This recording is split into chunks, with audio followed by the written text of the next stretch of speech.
Beauty mantra. नमस्कार दोस्तों, welcome to yet another episode जहाँ जानेंगे स्किन के, हेयर के और कॉस्मेटिक सर्जरी से कैसे आपके सौंदर्यता को निखारा जा सकता है। उसके लिए वी हैव विश्व प्रसिद्ध hair transplant plus cosmetic surgeon doctor Vijay Sharma sir. कि हर व्यक्ति को अपने चेहरे से प्रेम होता है और वो अपने चेहरे को अमूमन दिन में 10-12 बार मिरर में देख ही लेता है और वो उसकी हर की एक अपनी अलग हेयर की स्टाइल होती है। तो अब हेयर की स्टाइलिंग में आपके हेयर ट्रांसप्लांट करने से उसकी हेयर स्टाइलिंग पे फ़र्क ना पड़े, इसके लिए आप लोग अपनी तकनीक में क्या क्या प्रिकॉशन लेते हैं? पहला प्रश्न ये है, दूसरा मैं इसके बाद में पूछूंगा।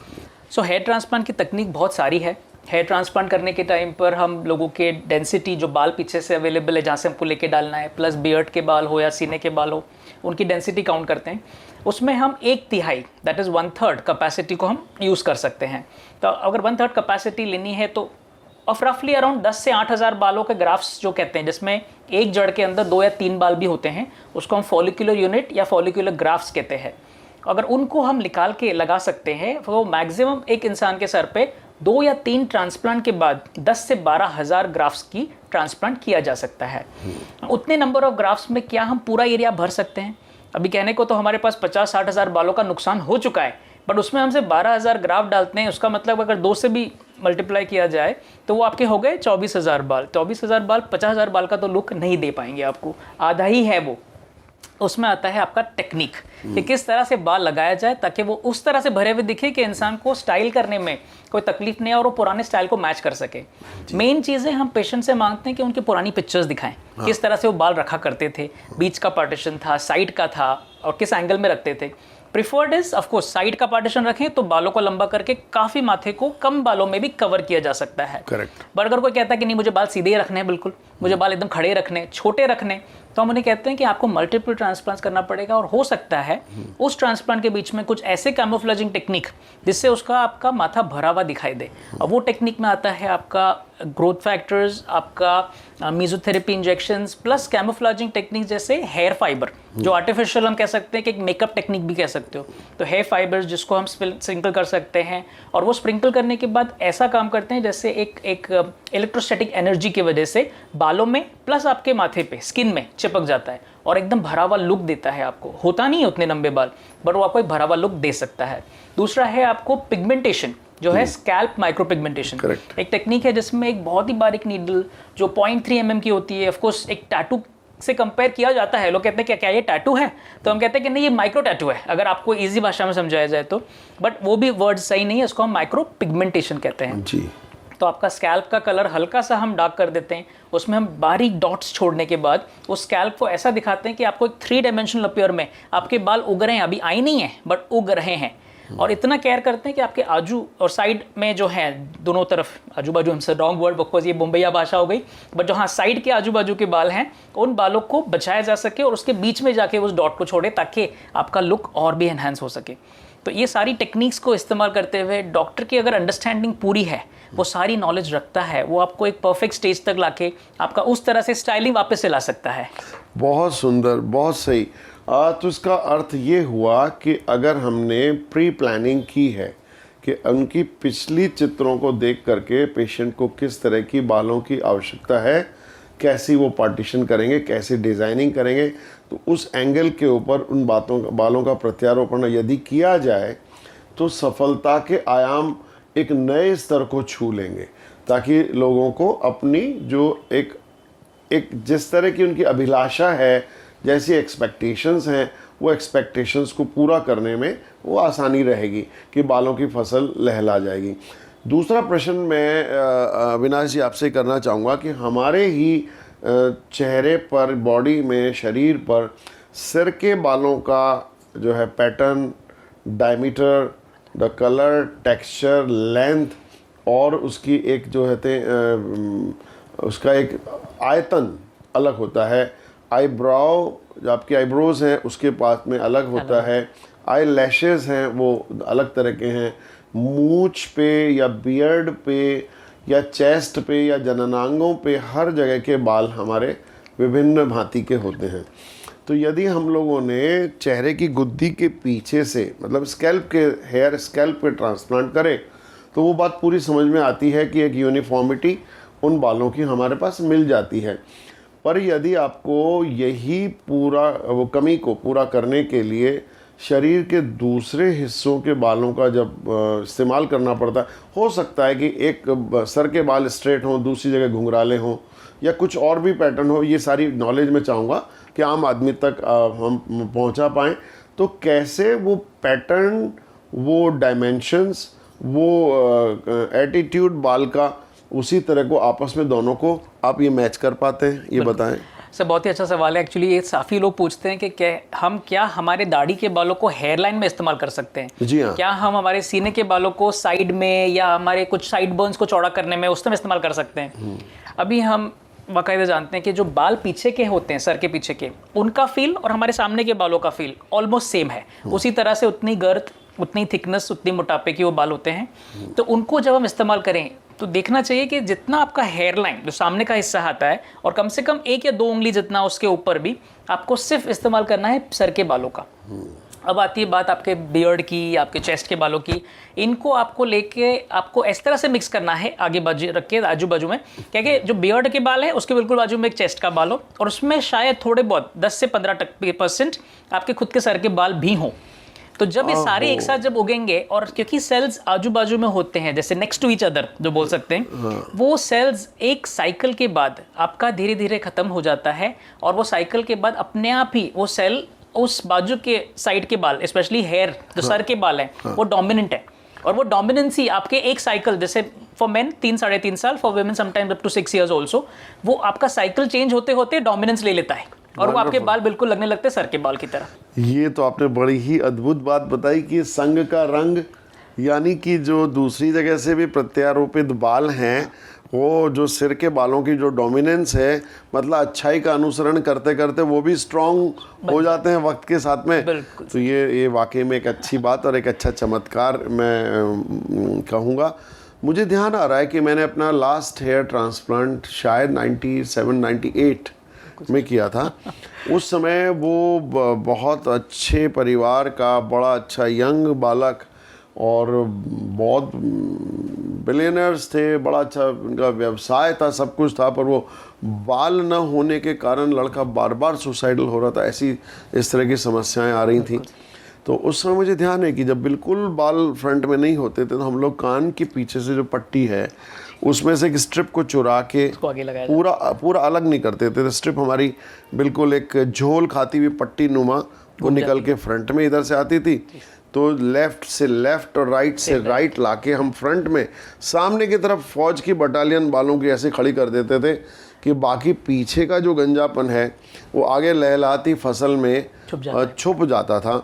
और जो बचे हुए, चूँकि बाल ज़्यादा थे ही नहीं तो कहाँ से लाते, तो बचे हुए बालों के लिए मैं उनको लेके बल्गारिया गया था और सोफिया में उस समय बायोफाइबर नाम के ह्यूमन फाइबर्स निकले थे बड़े नए, और वो बायोफाइबर्स बची हुई खेत में हमने वो बायोफाइबर की फसल लगा के वो आज भी जीवित हैं, बड़े सफल हैं और अपनी बिजनेस संभाल रहे हैं और बड़ी जिम्मेदारी से घर परिवार चला रहे हैं। तो वो हमने उस समय किया था। उसके बारे में आप कुछ दो राय देंगे? सर बिल्कुल, ये टेक्निक काफ़ी पुरानी है जो आपने कहा, बायोफाइबर्स जो लोग इस्तेमाल करते भी हैं। और ये बायोफाइबर्स टिपिकली होते हैं नायलॉन फाइबर्स या आर्टिफिशियल सिंथेटिक हेयर बोला जाता है इनको। दे आर स्टेराइल, आपको एक ऐसी कंडीशन में प्रिपेयर करके देते हैं ताकि आप स्किन के नीचे उसको छोड़ सकते हैं। बट ओनली डाउनफॉल, जिसका गलत बात ये हो जाती है कि हमारे स्किन में जब बाल होते हैं वो 3 से 4 मिलीमीटर हमारे सबक्यूट स्पेस में होते हैं। ठीक है। और ये बायोफाइबर्स को फिक्स करने के लिए उनके अंदर एक ऑटो नॉट होती है, ऑटो नॉट स्ट्रेटर होता है। उस स्ट्रेटर पकड़ के उस नीडल से उसको स्किन में इंजेक्ट करते हैं, उतना डीप इंजेक्ट करते हैं जो हमारा गालिया अपोन्यूरोसिस, जो हमारे कह सकते हैं कि हमारे कैल्वेरियम जो हमारा बोन है उसको प्रोटेक्ट करने के लिए, जो अपोन्यूरोसिस है, जो कह सकते हैं मेश वर्क है इतना स्ट्रॉन्ग का बॉडी का बनावा भगवान ने दिया हुआ, उसके नीचे जाके उसको छोड़ना पड़ता है ताकि वो नॉट वहां बन जाए। अब वो करने के लिए आप उतना डीप जाते हैं, आप हो सकता है इंडियन सिनेरियो में जहाँ ट्रॉपिकल कंट्री है, मौसम ह्यूमिड है, लोगों का वेदर या लोगों का रहन सहन इतना अच्छा नहीं है, हमारे आसपास बहुत सारे लोग खांसी या टीबी या कोई ऐसी बीमारी से जूझ रहे होते हैं, तो हमारे इन्फेक्शन होने के बहुत चांसेस होते हैं। सो ये डॉक्टर्स ने इंडिया में काफ़ी कोशिश किया है। अभी भी कुछ ऐसे डॉक्टर्स हैं जो प्रसिद्ध हैं, करते हैं, बट उनका भी लिमिटेशन, जैसे पहले तो हज़ारों बालों का लगाने का वो था उनका आइडिया, पर उनका भी 400, 600, 800 के कुछ पर्टिकुलर एरिया में हम थोड़ा सा ही करेंगे, देखेंगे रिजल्ट क्या आता है, और 80% लोगों को सीरियसली नहीं रिजल्ट आता है। बहुत आपने ठीक बोला। मैं दर्शकों को के माध्यम से बताना चाहूँगा, जो डॉक्टर साहब ने कहा है वो सरल भाषा में कहते हैं स्कैल्प। स्कैल्प हमारे सिर के ऊपर की परत को कहा जाता है। स्कैल्प में SCALP ये शब्द है। S से हो गया ऊपर की स्किन जिसमें बाल होते हैं, C से हो गया कनेक्टिव टिश्यू, A से हो गया एपोनेरेटिका गेलिया जो डॉक्टर साहब बात कर रहे थे, और उसके नीचे होता है लूज एरियोलर टिश्यू, और बाद में पेरियोस्टियम। पेरियोस्टियम बिल्कुल मजबूत हमारा स्कल, उसके ऊपर की लूज जो है एरियोलर टिश्यू के बीच में जो है ऊपर एपोनेरेटिका गेलिया, मतलब समझे एक मजबूत फाइबर का, एक मजबूत तिरपाल जैसा मोटा कपड़ा लगा हुआ है। तो मोटा परत जो है हमारे ब्रेन को, हमारे पेरियोस्टियम को, जो स्कल को नुकसान नहीं पहुंचे, तो इसकी एक प्रोटेक्टिव लेयर के रूप में होता है।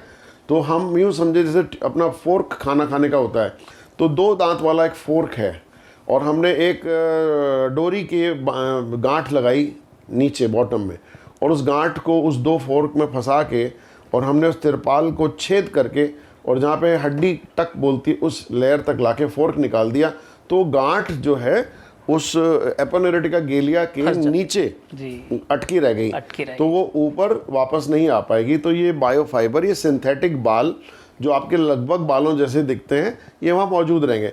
पर इसकी जो एक कठिनाई है, इसकी एक जो लिमिटेशंस हैं, इसकी वो कमजोरी है कि आपने उस सुरक्षा परत में एपोनेरेटिका गेलिया में आपने एक छेद कर दिया, और वो छेद भी आप जो दूसरा नीचे लूज एरियोलर टिश्यू से लेकर के और पेरियोस्टियम तक हैं। और ये मुझे मालूम है कि जब कुछ इन बायोफाइबर के बालों में इन्फेक्शन हो जाता है, तो इनको वो उसी माध्यम से निकालना भी पड़ता है, और इसकी कई तरह की जटिल प्रक्रियाएं होती है।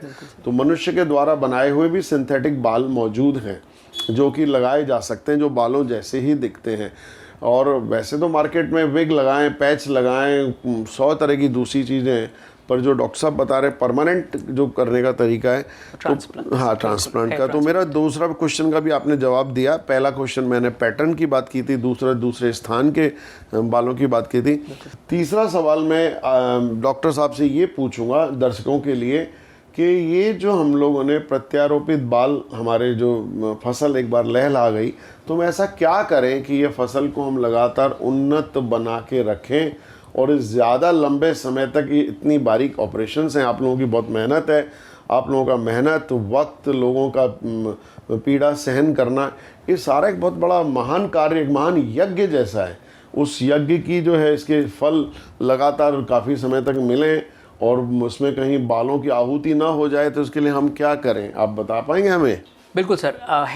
हेयर जो हमने उगाए हैं, जो केस हमारे बाल आ गए हैं, उनका मेंटेनेंस जो हम कह सकते हैं कि इसको आपको आगे चल के भी यूज़ करना है ताकि वो आपके सर पे ऐसे ही लहराते रहें। आपके स्किन की जो ताकत है उसको मेंटेन करना है, उसको हमें डेवलप करना है। तो काफ़ी चीज़ें ऐसी आ जाती है जिसमें हम बॉडी का एक नरिशमेंट जो है, न्यूट्रिशन, उसको हम रिप्लेस करना चाहते हैं, उस लेवल तक लाना चाहते हैं, रादर उसको हम अपग्रेड करके, ताकि स्किन में वो नरिशमेंट हमेशा बना रहे। हमारी बॉडी चाहती है कि हमें जो भी हम खाना खाते हैं, जो भी हम न्यूट्रिशन लेते हैं बाहर के फूड से, वो हमें मेनली हमारे वाइटल ऑर्गन्स को, हमारी brain, lung, kidney, liver, heart, उनको बहुत मिल जाता है, ना कि हमारे स्किन को, ना कि हमारे बालों तक। बाल सबसे लास्ट है। बालों का जो यूज़ है वो दवाइयों का, या कह सकते हैं नरिशमेंट का, सबसे लास्ट है। तो अगर हमारी बॉडी को सारा नरिशमेंट पहले मिल चुका है और उसके बाद हम हमारे बालों तक भी वो नरिशमेंट को पहुंचा सकते हैं, वो बाल हमेशा मेंटेन रहेंगे। एक बात में जैसे हम प्रेफर करते हैं टिपिकली हमारे क्लिनिक में भी हर बार एक साइक्लिकल न्यूट्रिटिव थेरेपी नाम रखा है, जिसको हम फॉलिक्यूलर एक्सेलरेटिंग साइक्लिकल थेरेपी नाम से बात करते हैं। It's a care program. इसको हम नहीं कह सकते कि बीमारी है तो कोई दवाई दे रहे हैं आपको, ये कोई बीमारी नहीं है।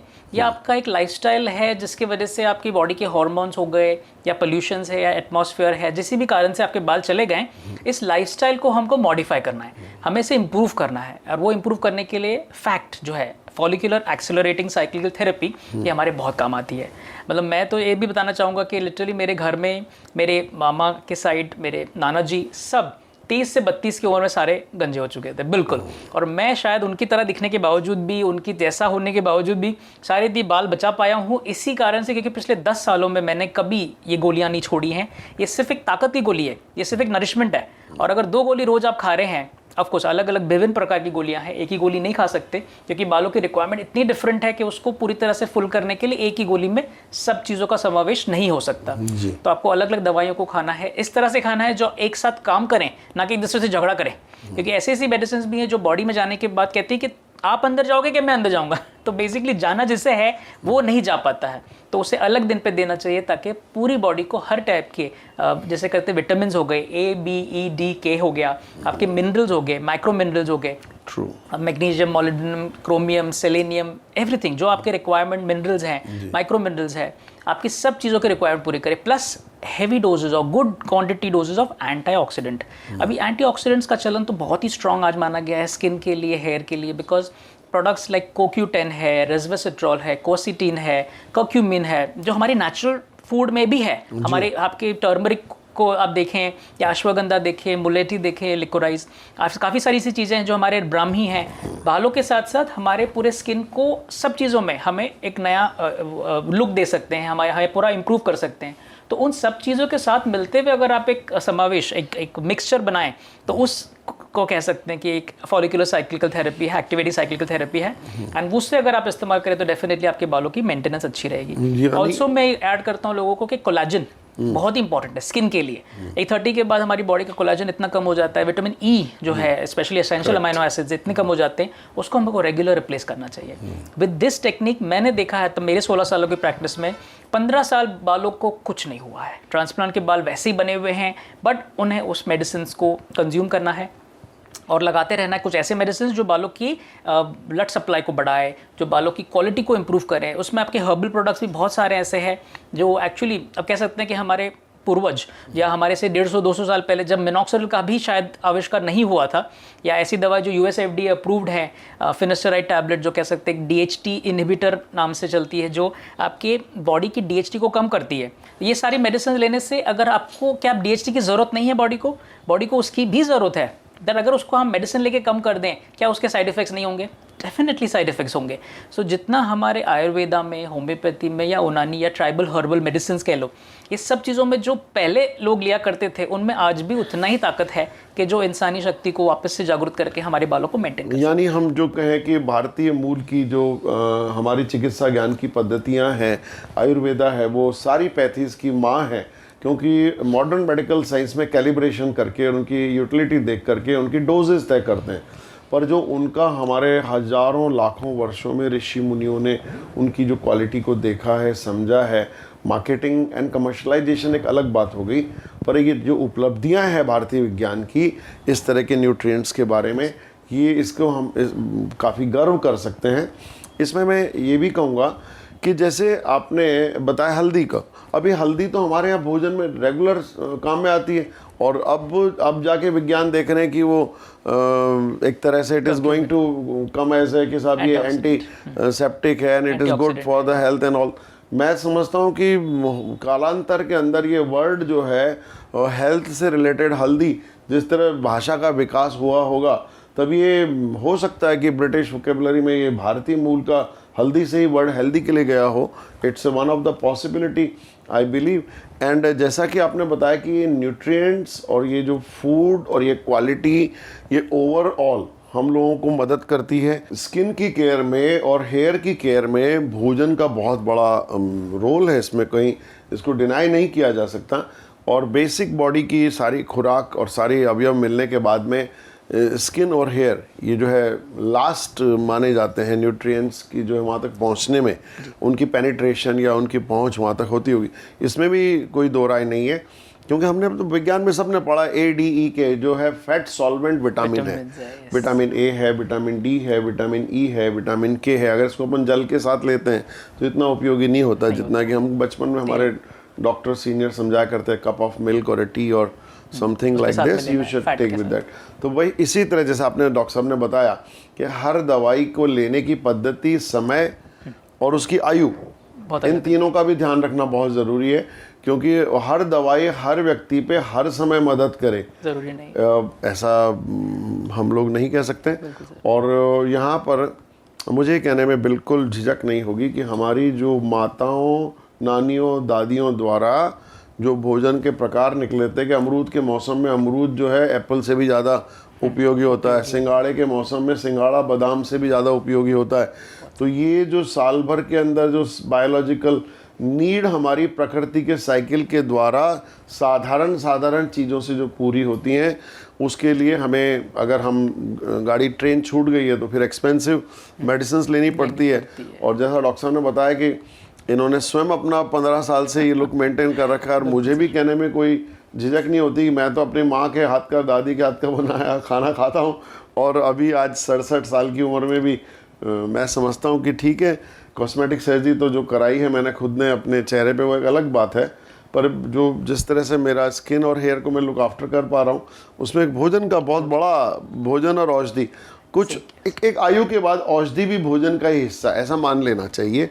सो यही बात को सर मैं आपको बताना चाहूँगा कि आपको हमारी जो बॉडी है, जो हमारे अंदर का सेल्फ है, जो हमारा कह सकते हैं कि it's a mirror, your skin and your hair is a mirror of your inner self. जैसा कि कहते हैं कि face is the sign board of your heart.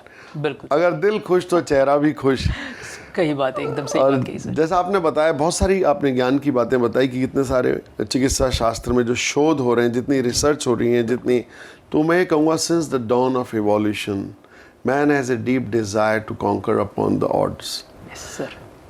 अपनी कमियों के ऊपर विजय प्राप्त करने के लिए मनुष्य सतत लगातार प्रयासशील रहा है, और विज्ञान का इसमें बहुत बड़ा रोल रहा है कि एक जिज्ञासा से लेके परिकल्पनाओं को आप जो है प्रैक्टिकल कसौटी के ऊपर जब देखते हैं, और उससे जो निष्कर्ष निकलते हैं, उनसे जो एक धारणा निकालते हैं, एक सत्य जो निकालते हैं, अकाट्य सत्य, वो अकाट्य सत्य जिज्ञासा से लेकर के और रिजल्ट्स तक की एक जो यात्रा जो विज्ञान जो सेवा कर रहा है, और उसी विज्ञान के ज्ञान को अपने हेल्थ चैनल्स के द्वारा जो लोग सर्वसाधारण तक पहुंचा रहे हैं, ये भी एक अपने आप में बहुत बड़ी समाज सेवा है कि जो जानकारी आप किसी ज़रूरतमंद तक पहुंच जाए। अविनाश जी, मैं कहूँगा कि जो आपने आज ये नॉलेज का जो खजाना बीवीजी चैनल के थ्रू सर्वसाधारण के लिए खोला है, तो मैं बहुत, हम कृतज्ञ हैं।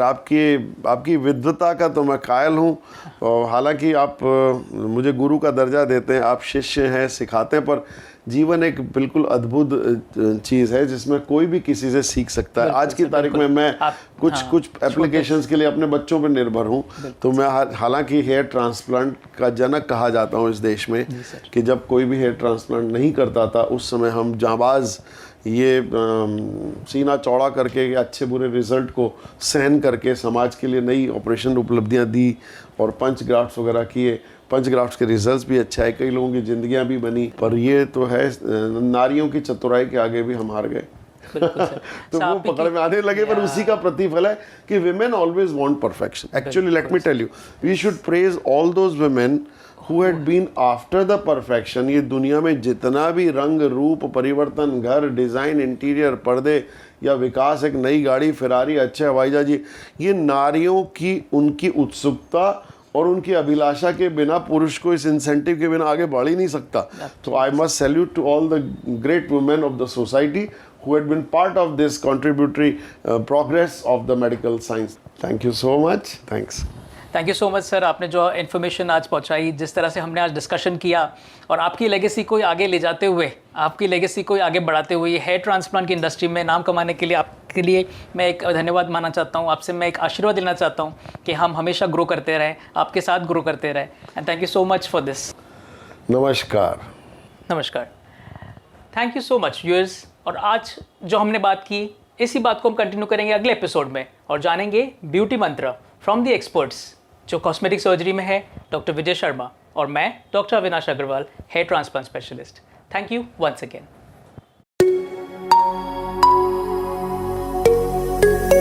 ब्यूटी मंत्र